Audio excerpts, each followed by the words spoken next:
Bonjour et bienvenue dans cette spéciale Mouled Nabawi sur RTV. Nous sommes donc avec le professeur Boumediene Ben Yahia, qui est islamologue, métaphysicien, et il va nous parler aujourd'hui du bon comportement, le comportement du prophète de l'islam, sallallahu alayhi wa sallam.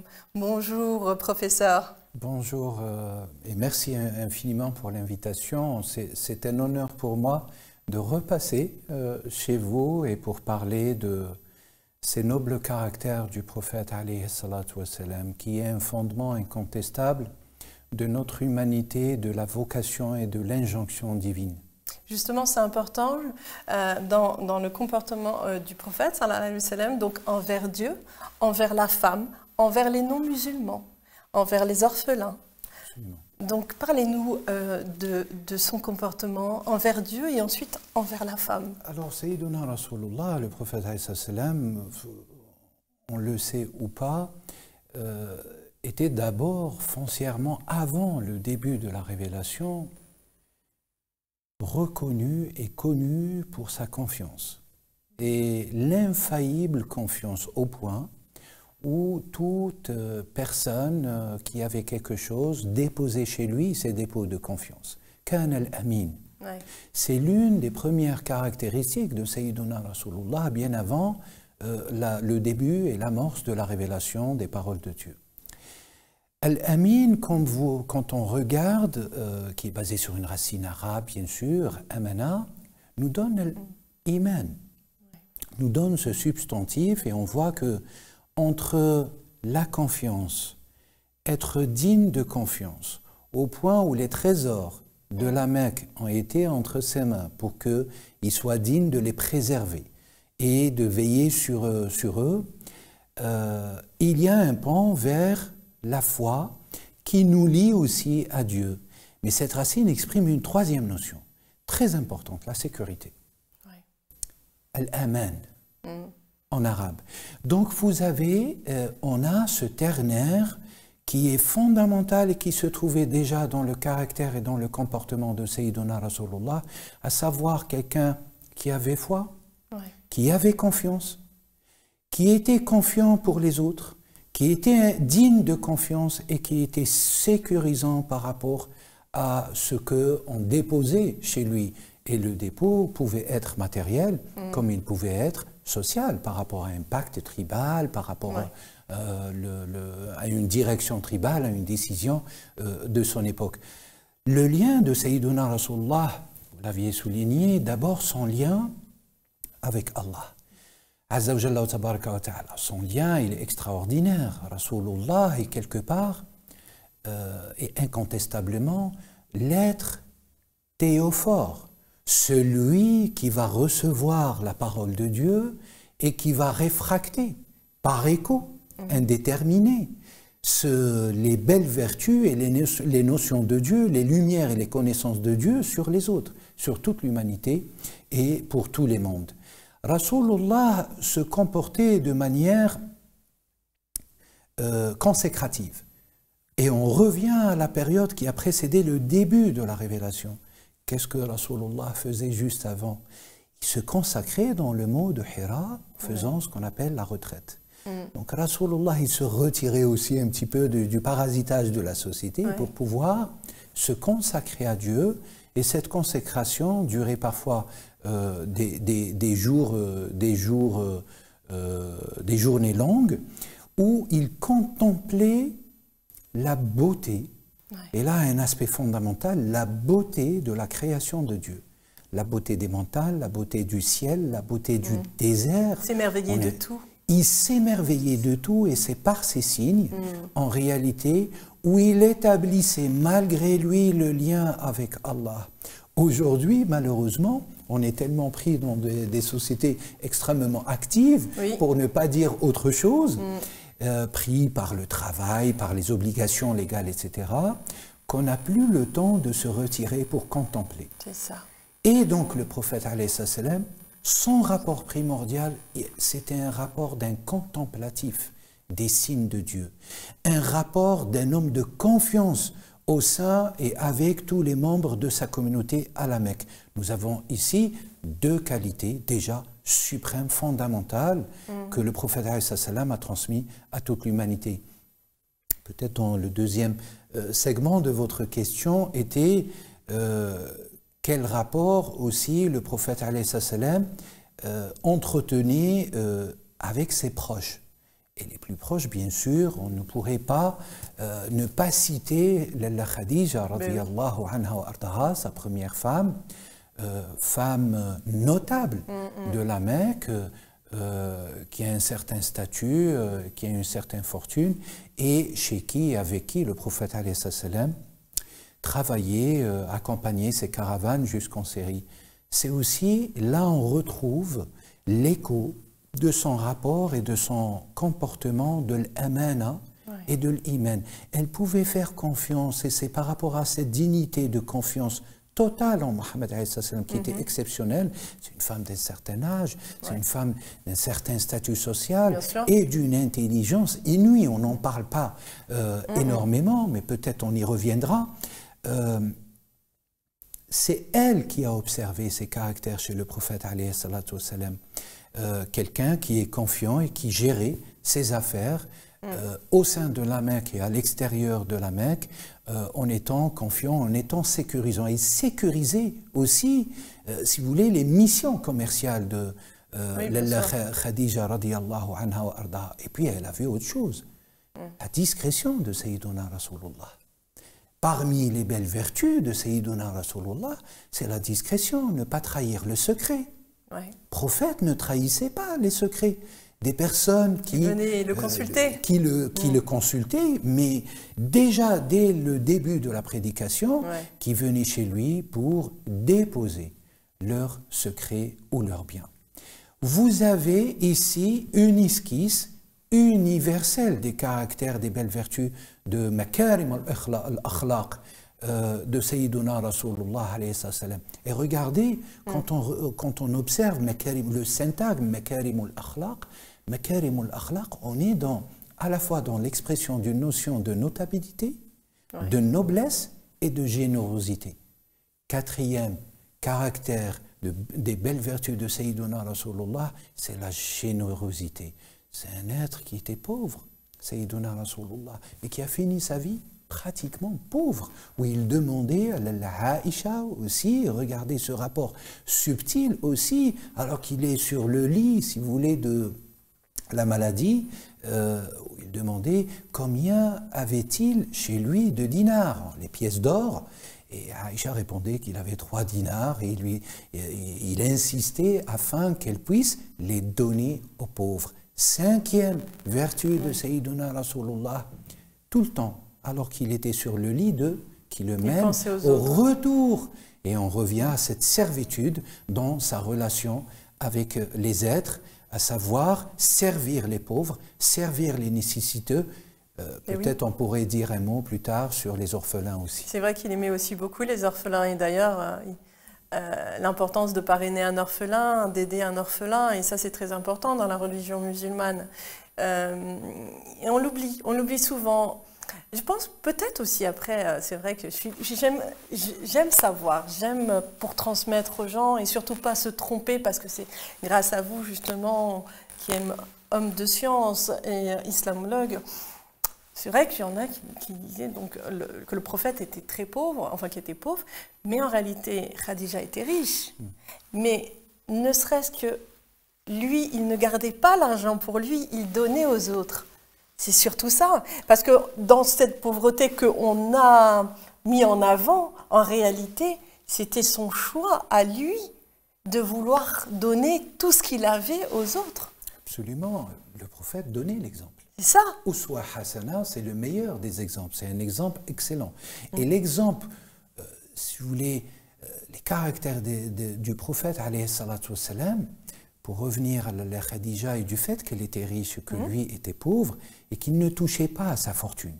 Ça, c'est un élément essentiel aujourd'hui qui résoudrait plus d'un problème dans toutes les familles et dans les couples. Prophète, alayhi salam, son éducation, c'est le Coran. C'est ça. Et son éducation, elle est divine.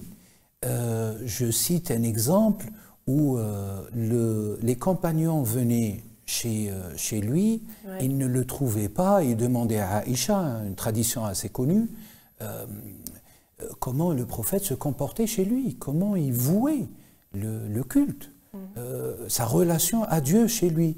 Aïcha qui répondait tout simplement que c'était un Coran en marche, un Coran en exécution. كان خلقه القرآن تقول لنا عائشة. Donc, quelles sont les belles vertus et les meilleurs caractères de l'éducation, si vous voulez, disciplinaire, avec toutes les finitudes qui s'imposent? C'était Al-Qur'an al-Karim. Et puis, pour revenir à la question de ne pas puiser dans la fortune de sa femme, qui fut riche, Lalla Khadija radiyallahu anha wa ardaha, c'est un principe qui a été inspiré par la prophétie de Sayyiduna Rasulullah.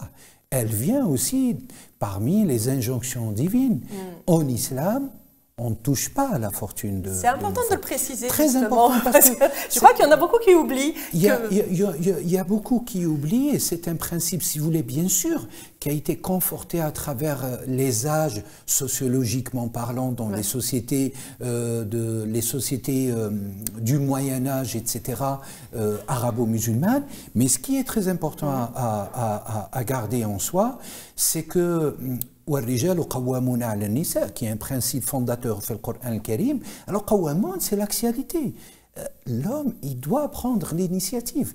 Même s'il ne gagne pas assez, il doit prendre l'initiative parce que c'est une initiative qui équivaut et qui transpose sa responsabilité légale par rapport au jour du jugement. Il va être questionné. Est-ce que tu as été en bonne relation avec ta femme, avec tes enfants, avec les proches, etc., etc. Maintenant, sur la question de la disposition de la fortune ou financière des femmes, le prophète, alayhi salam, au regard d'une certaine littérature arabo-musulmane, n'y touchait pas. Il ne recevait que le salaire que l'entreprise commerciale, l'activité commerciale lui revenait de droit. Et pourtant, vous avez mis le doigt sur quelque chose de très important. C'est que le prophète, tout ce qu'on lui donnait, il redonnait. Ben oui. Il le distribuait autour de lui.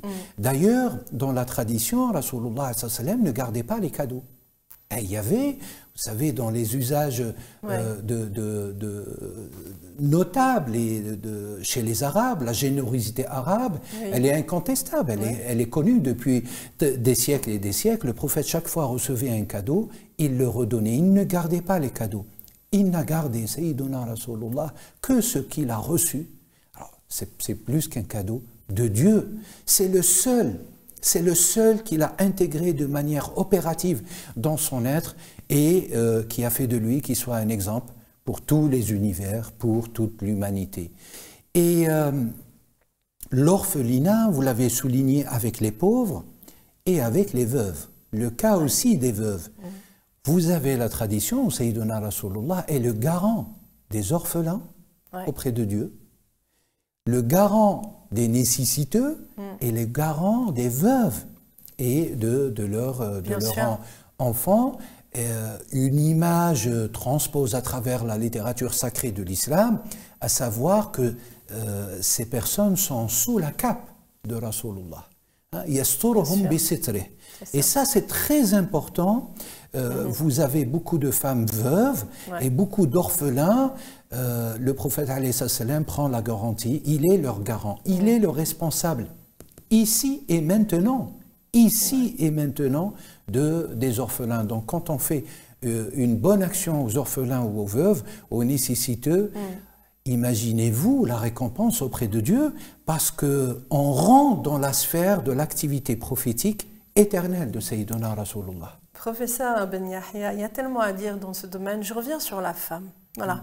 Quand on voit l'actualité d'aujourd'hui, quand on voit cette jeune femme qui est morte parce que le foulard a été mal mis ou pas mis, on se pose des questions. Et les Français, en Occident, ils se posent des questions. Quand ils voient ça, malheureusement, ils se disent « Ah bah l'islam, ça fait peur. L'islam, ça interdit. » la femme est opprimée. On parlait de on ne doit pas toucher l'argent de la femme. Ça montre bien, au contraire, le respect que l'on a envers la femme et que c'est la femme seulement qui peut donner à son mari. Mais là, quand on voit tout ça, ou qu'on voit le mot aussi lapidation, on se pose des questions. Où est la vérité dans tout ça? La vérité, elle est dans les sources authentiques de l'islam, d'abord à savoir le corpus coranique, les paroles de Dieu, et bien sûr dans les traditions de la sunna de Sayyiduna Rasulullah. Alors, bien sûr, je ne vais pas ouvrir le débat autour de la littérature sacrée dans la sunna qui se compte par des centaines de milliers de hadiths et que les traditionnistes travaillent déjà de plusieurs siècles pour authentifier ce qui est valable, n'est pas valable, ce qui est faible, etc. Mais de manière générale, la vérité aussi, c'est que la praxis des êtres humains, elle est extrêmement loin des directives prophétiques et des directives universelles de Dieu. D'ailleurs, qui se transposent dans toutes et qui se réfractent, qui se cristallisent dans toute forme religieuse. Pas seulement dans le cadre de l'islam. Et d'où une différenciation à faire de manière obligatoire. Distinguer toujours l'islam en tant que source, en tant que connaissance, en tant qu'épistème de manière générale, colossaux, n'ont rien à voir avec l'interprétation que les musulmans, si vous me permettez la qualification, ou que les êtres, ou que les spécialistes, ou que les médias, ou que les chercheurs en font. Quand j'interprète quelque chose à partir des sources, ça s'appelle religiosité. D'accord. Je crée une pensée à partir de quelques sources.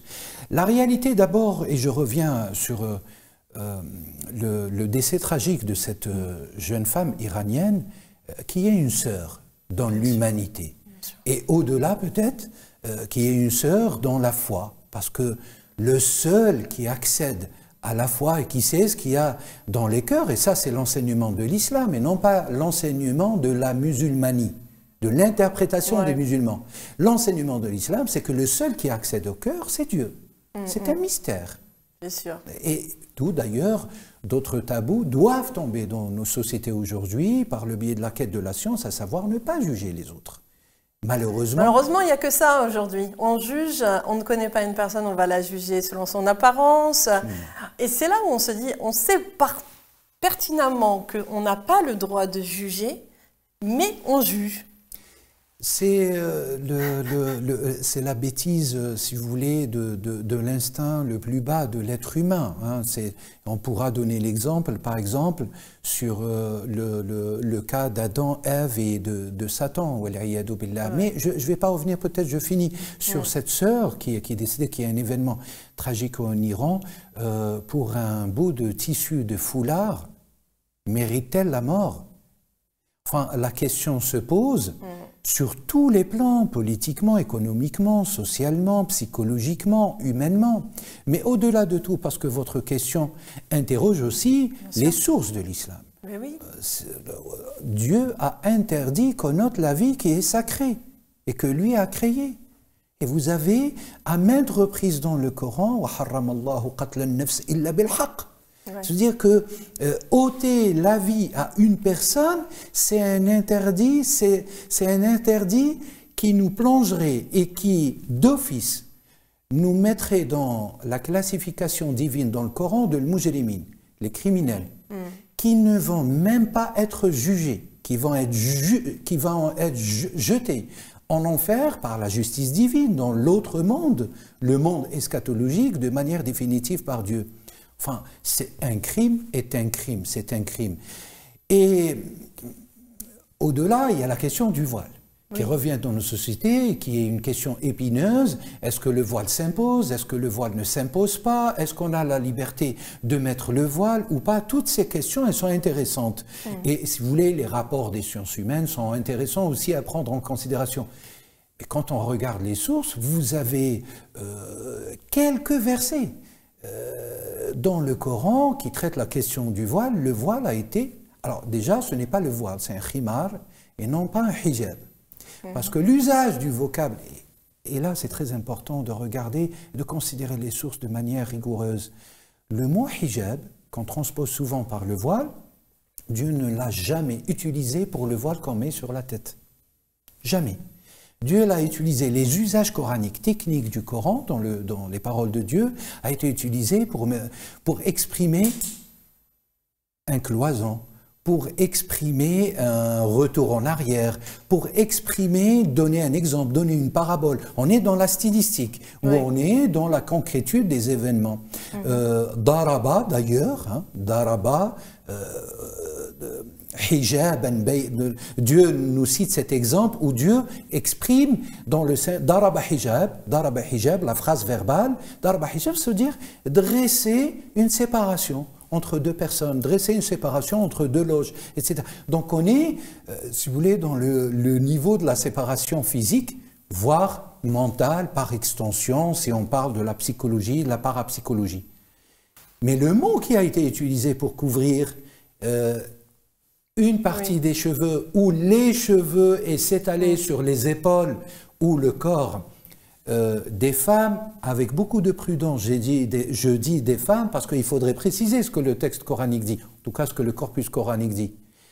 C'est le mot khimar d'abord. Khimar qui vient de la même racine de maturité, fermentation. Oui. Et ça c'est très important. Donc le sens il est dans la racine. Et Dieu impose ce khimar à qui d'abord? Aux femmes du prophète. Et moi, vous le savez, on m'interroge parfois, est-ce que je dois, une fille qui a 16 ans, une femme qui a 28 ans, est-ce que je dois le porter ou pas? Je travaille dans une grande société, etc. Mais je leur dis, mais attendez, déjà, il faut comprendre que l'injonction divine s'adresse d'abord aux femmes. Vous êtes la femme du prophète? Il me dit non. Si vous n'êtes pas la femme du prophète, d'abord la première injonction s'adresse aux femmes du prophète. Pourquoi Dieu révèle ce signe coranique? Pour nous montrer le chemin d'une certaine maturité spirituelle. Il faut cheminer pour avoir un statut comme les femmes du prophète. Et le statut des femmes du prophète, il est attesté dans le Coran. Il est évident, il est éclatant, il est irréfutable. Dieu dit à propos des femmes du prophète que ce sont ummahatul mu'minin wal mu'minat. Ce sont les mères matrices des croyants et des croyantes. Donc, non seulement les femmes d'aujourd'hui, pardon, c'est un premier constat, ne sont pas les femmes du prophète, donc c'est un appel à cheminer pour pouvoir s'élever à un certain statut comme les femmes du prophète. Devenir une matrice de la foi, ça signifie cheminer toute la vie pour cheminer toute la vie pour parachever la foi. Et puis, et j'en finis très rapidement. On a 2 minutes. Très rapidement. Deuxième segment du même signe coranique, Dieu impose le voile aux mu'minat, donc celles qui parachèvent la foi. À ce que je sache, nous sommes, les hommes et les femmes, en cours de parachèvement si jamais on a embrassé et si on s'est initié dans cette voie de la quête de la foi et de l'absolu. Donc c'est très très lent. Venir l'imposer de manière caricaturale, de manière brutale, sans comprendre les messages et les connaissances profondes de la parole de Dieu, c'est non seulement ne pas respecter la parole de Dieu, ne pas respecter le modèle excellent que Dieu a envoyé pour toute l'humanité et surtout prétendre ce que nous ne sommes pas, à savoir être des matrices de la foi. En clair, Dieu a simplifié ce que l'homme a compliqué. Il n'a mis dans la religion aucune complexité. Tout est simple, alors que nous-mêmes, nous avons tout compliqué. L'être humain est très paradoxal, Dieu le dit, il est faible, il est paradoxal, parfois il est ingrat, parfois il est juste. Et il est à l'image de ce qui l'anime à l'intérieur, al-qalb. Qu'est-ce que c'est al-qalb? C'est les renversements permanents, taqallubat, tout simplement. Et c'est pour ça que le prophète alayhi salam il dit, on finit peut-être par cette belle vertu, si vous me permettez, le plus fort, c'est celui qui est patient et endurant, et qui ne réagit pas par la bêtise, qui ne réagit pas par la haine ou par la bêtise ou par l'ignorance. Donc j'appelle vraiment par le biais de cette opportunité que vous m'offrez, par le biais de ces studios et des programmes d'RTV, j'appelle véritablement à la quête de la connaissance, qui est le véritable rempart contre les ignorances et les obscurantismes qui aujourd'hui jonchent et pourrissent le terreau de la vie et de la dignité humaine. Merci beaucoup en tout cas, professeur Ben Yahya. J'ai d'autres idées d'émissions, hein. Vous pouvez donner des débats aussi qui seraient intéressants parce que nous avons besoin de ça, nous avons besoin de comprendre et puis surtout le cœur, l'âme doit s'ouvrir pour pouvoir laisser rentrer cette connaissance, mais surtout cette spiritualité profonde à travers la simplicité, l'amour, tout en étant dans la rigueur. Il faut les deux colonnes, il faut la bienveillance, la rigueur pour pouvoir aller au-delà. Tout à l'heure, vous avez parlé justement, à un moment, vous avez parlé d'aller au-delà de la réflexion pour pouvoir être dans la contemplation de l'émerveillement et d'être dans l'un, car nous recherchons tous cette unicité. Merci beaucoup en tout cas, professeur. C'est moi qui vous remercie infiniment. Merci à tous de nous avoir suivis et je vous souhaite encore un Mouled Nabawi rempli d'amour, de lumière et de paix surtout. Au revoir.